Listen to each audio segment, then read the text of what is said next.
Hello everyone, welcome back on my YouTube channel. आज मैं बात करूंगा कंज्यूमर बिहेवियर में factors influence consumer decision making. ठीक है, कंज्यूमर की डिसीजन है, कंज्यूमर की जो प्लानिंग है उसको कौन से फैक्टर्स इन्फ्लुएंस करते हैं वो आज के वीडियो लेक्चर में मैं कवर करूंगा। So let's start. फर्स्ट है यहाँ पे रेफरेंस ग्रुप। अगर हम किसी भी कंज्यूमर की बात करते हैं, उसके डिसीजन मेकिंग की बात करते हैं, तो बहुत सारे ऐसे ग्रुप्स हैं जो उसको इन्फ्लुएंस करते हैं। सिंपली मैं आपको ये समझा दूँ, ठीक है। तो जैसे सपोज हम किसी भी ग्रुप का पार्ट है, तो वहाँ पे जो भी मेंबर्स हैं उनका इफेक्ट हमारे ऊपर पड़ता है। तो वो यहाँ पे मैं डिस्कस कर रहा हूँ। जैसे फर्स्ट लिखा हुआ है रेफरेंस ग्रुप। ठीक है, reference group family, relative, friends who influence individual behaviour significantly. ठीक है, अगर मैं किसी भी ग्रुप का पार्ट हूँ तो उसका मेरे ऊपर इफेक्ट पड़ता है। हम स्टार्टिंग किससे कर लेते हैं? फैमिली से कर लेते हैं। जैसे मैं किसी फैमिली को, मेरी फैमिली है, अब मेरी फैमिली के क्या कल्चर है, क्या मेरे पेरेंट्स की वैल्यूज़ हैं, क्या उनके बिलीव्स हैं, ठीक है, क्या हमारी फैमिली में मिथ हैं, इन सारी चीज़ों का मेरे ऊपर प्रॉपरली इफेक्ट पड़ेगा। मेरा जो बिहेवियर है उसी हिसाब से स्ट्रक्चर होगा, उसी तरीके से फ्रेमवर्क होगा जिस हिसाब से मेरी फैमिली लाइफ को फॉलो कर रही है। ठीक है, तो वो यहाँ पे मैं बात कर रहा हूँ। फैमिली का बहुत इंपॉर्टेंट रोल होता है किसी भी बच्चे की पर्सनैलिटी को शेप अप करने में। ठीक है, जैसे कोई भी एक फैमिली है जहाँ बहुत सारे लोग बहुत ज़्यादा क्या है, डिसिप्लिन है। ठीक है, लोग हमेशा डिसिप्लिन में रहते हैं, हर काम राइट टाइम पे होना चाहिए, डिसिप्लिन बहुत ज़्यादा फॉलो होता है। तो उस केस में अगर वो बच्चा उस फैमिली से बिलोंग करता है तो वो भी क्या होगा, अपने एक तरीके से डिसिप्लिन बिहेवियर को ही क्या करेगा, शो करेगा। वो उन सारी चीज़ों को सीख रहा है जो उसकी फैमिली में हो रही है। तो उसका पूरा पूरा इफेक्ट फैमिली का उसकी पर्सनैलिटी को शेप अप करने में, उसके एटीट्यूड को फॉर्म करने में होता है। ठीक है, तो इसी तरीके से हम बात करते हैं फिर रिलेटिव्स की। आपके रिलेटिव्स का भी आपके ऊपर क्या हुआ, इफेक्ट पड़ता है। ठीक है, friends friends also play very important role in the behaviour of other one. मेरा क्या फ्रेंड ग्रुप है, उसमें किस तरीके से मेरे फ्रेंड सारे रह रहे हैं, क्या किस तरीके से बातचीत हो रही है, उसका पूरा पूरा इफेक्ट मेरे ऊपर आपको देखने को मिल जाएगा अगर मैं कंटिन्यूस ग्रुप का पार्ट हूँ। ठीक है, जैसे आपने कभी कभी देखा होता है, बच्चे जिद करते हैं अपने पेरेंट्स से कि मुझे ये चाहिए, मुझे वो चाहिए, मुझे ये। तो वो सारी चीज़ें ऐसे नहीं होती हैं। वो अपने फ्रेंड्स के पास भी बहुत सारी चीज़ों को देखते हैं, उसके बाद वो उसी तरीके से रिएक्ट करना शुरू कर देते हैं। ठीक है, जैसे कि उनके फ्रेंड्स कर रहे हैं।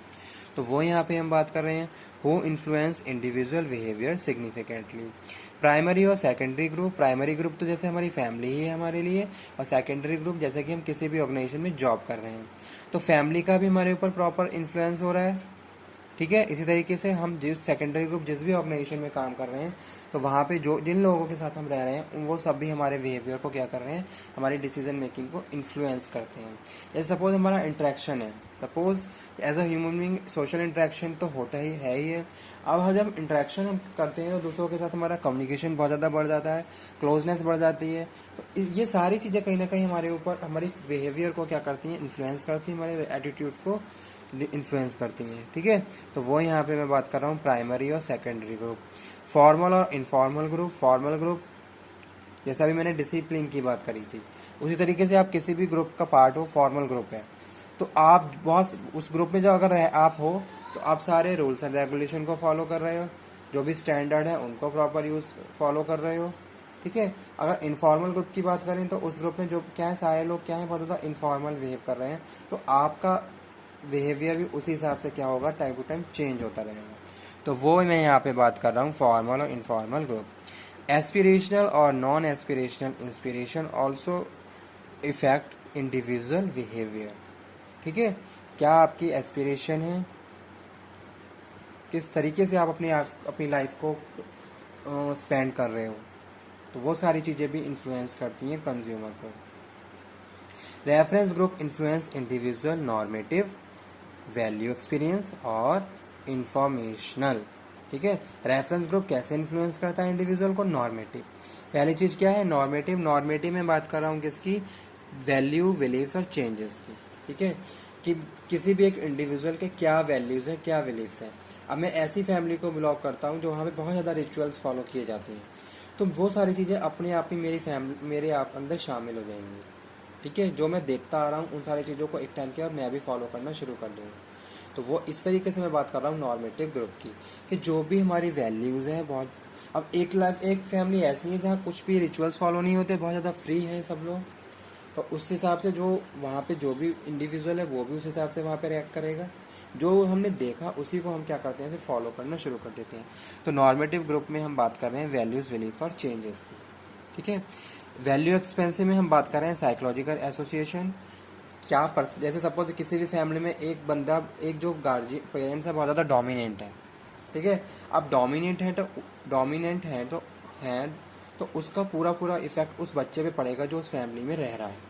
ठीक है, उसी हिसाब से उसका जो कॉन्फिडेंस लेवल है, उसका जो पर्सनैलिटी है, उसका जो एटीट्यूड है, उसी हिसाब से फिर फ्रेमवर्क होता है। इंफॉर्मेशनल में हम बात कर रहे हैं इंफॉर्मेशन की, कि किस तरीके से इंफॉर्मेशन आप तक जा रही है। ठीक है, तो और वो इंफॉर्मेशन आपके बिहेवियर को इन्फ्लुएंस कर रही है। ठीक है, तो जैसे सपोज मैं आपसे कुछ कह रहा हूँ, तो एक तरफ एकदम आपसे आपका बिहेवियर क्या हो गया, चेंज हो गया। अगर मैंने किसी तीसरी पार्टी के लिए आपके लिए कोई आपको कुछ कहा, तो आपने बिना सोचे समझे उसके लिए उसी हिसाब से क्या है डिसीजन मेकिंग कर ली। लेकिन एक ये भी होता है कि सपोज मैं अगर आपके लिए कुछ कह किसी थर्ड पार्टी के लिए आपसे कुछ कह रहा हूँ, तो पहले आप उन सारी चीज़ों के लिए रिसर्च करोगे, प्रॉपर एनालिसिस करोगे कि क्या मेरा कहा हुआ वाकई में सही है नहीं है, तब जाके फाइनल किसी डिसीजन पे पहुंचोगे। तो इस तरीके से बहुत सारे फैक्टर्स हैं जो हमारे बिहेवियर को इन्फ्लुएंस करते हैं। ठीक है, तो वो हमने बात करी थी आज के इस वीडियो लेक्चर में वेरी। ठीक है, तो इस तरीके से हम कंज्यूमर डिसीजन मेकिंग को एक्सप्लेन कर सकते हैं, जहां हमने बात करी किसकी, रेफरेंस ग्रुप की। रेफरेंस ग्रुप में हमने इंक्लूड किए फैमिली को, रिलेटिव्स को, फ्रेंड्स को, who influence individual behaviour significantly. Main जो है वो यही सारी चीज़ें हैं, फैमिली, फ्रेंड्स और ग्रुप।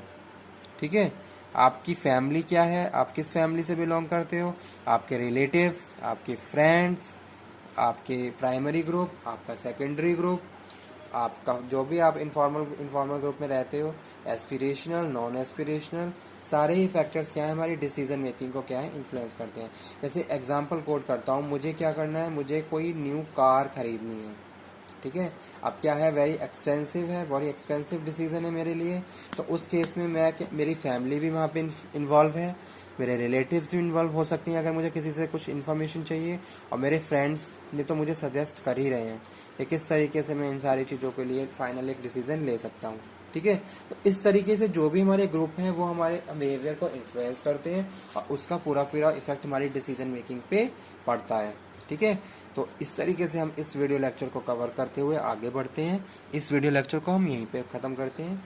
नेक्स्ट वीडियो लेक्चर में मैं आपको बताऊंगा मॉडल के बारे में। ठीक है, कुछ स्टूडेंट्स की रिक्वायरमेंट है कि sir please model again discuss कर दीजिए, जहाँ उन्होंने इकोनॉमिक मॉडल और निकोसिया मॉडल के बारे में मुझसे पूछा है, तो वो टॉपिक मैं कल डिस्कस करने वाला हूँ। Okay, thank you very much आज के लिए।